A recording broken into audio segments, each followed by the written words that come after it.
Listen closely. If you stand on the roads of Burkina Faso today, you can hear something different.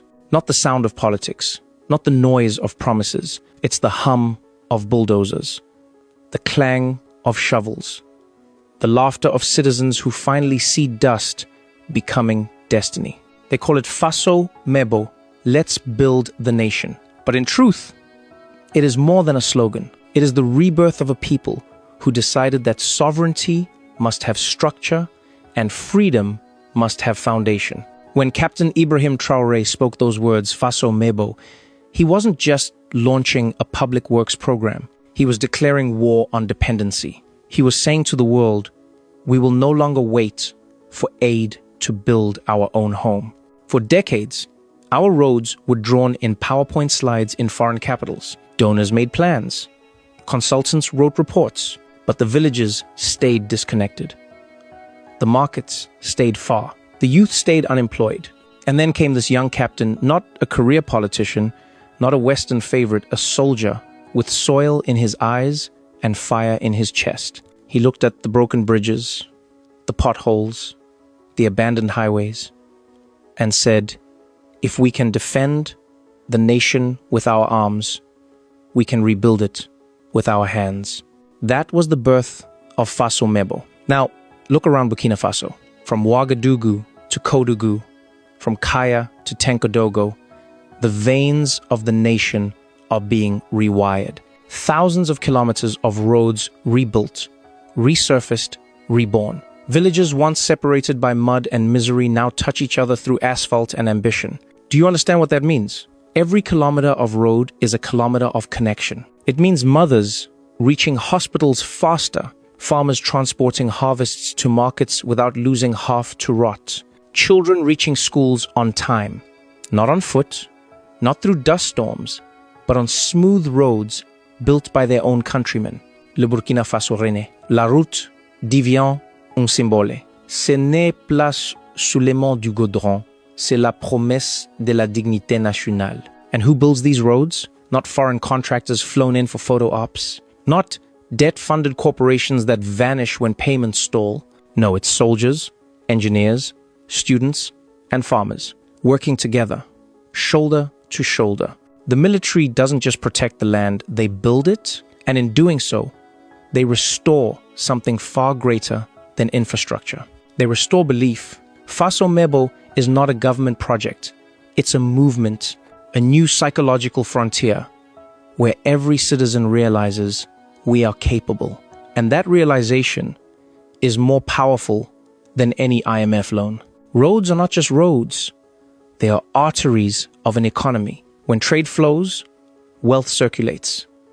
When people move, ideas move. Since Faso Mêbo began, internal trade has risen. Local industries are growing where once there was silence. The state saves millions in foreign contracts, and every brick, every bridge, every tarred lane is an investment in pride. La souveraineté économique commence avec la souveraineté du travail.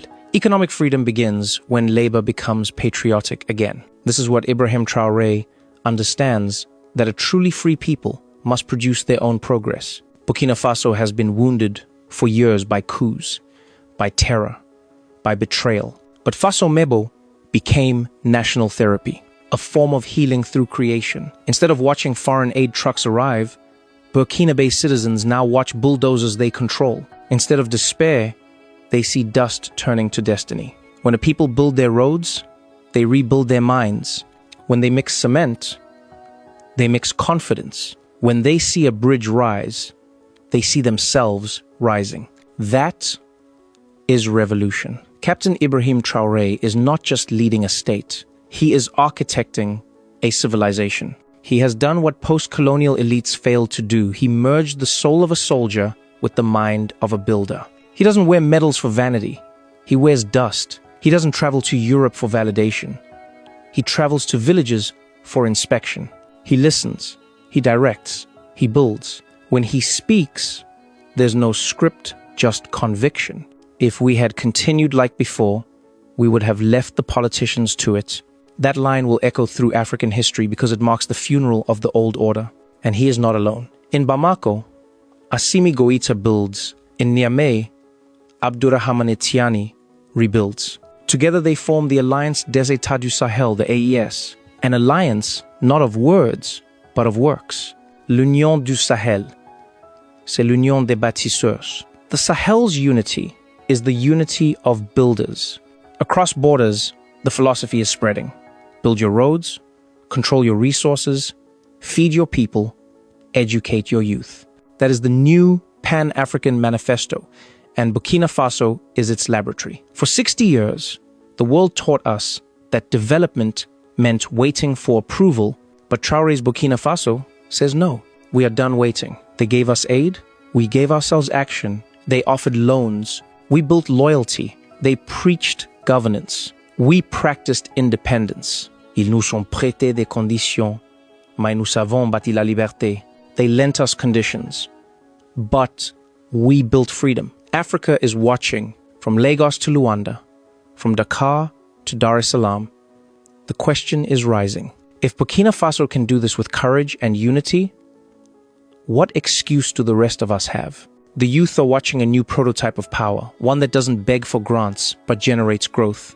A power that doesn't sign memorandums with foreign masters, but builds asphalt with local hands. A power that refuses to kneel because it's too busy building. Le Faso montre le chemin. Burkina Faso is showing the way. Look closely, every shovel in the soil carries philosophy. It says, we can do it ourselves. It says, sovereignty is not theory, it's concrete. It says, the revolution is not on paper, it's on pavement. And as the dust settles on these new roads, you realize something profound. Africa's renaissance won't come from conferences. It will come from construction sites. Now, when you drive across Burkina Faso, the land speaks. It says, we are awake. Children wave flags along the roadside. Farmers load trucks. The army patrols, not to suppress, but to protect progress. This is what a revolution looks like when the people hold the shovel. This is the asphalt of freedom. This is Faso Mêbo. Faso Mêbo, c'est la renaissance africaine. C'est la prouver que la jeunesse peut gouverner, construire et transformer. So let this echo across the continent.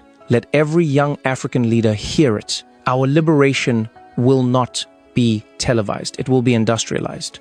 Our independence will not be negotiated. It will be constructed. From the Sahel to the Cape, from the Nile to the Atlantic, it's time to build the roads that our ancestors were forced to walk barefoot. It's time to lay the bricks of our own destiny. The revolution is not in the speeches.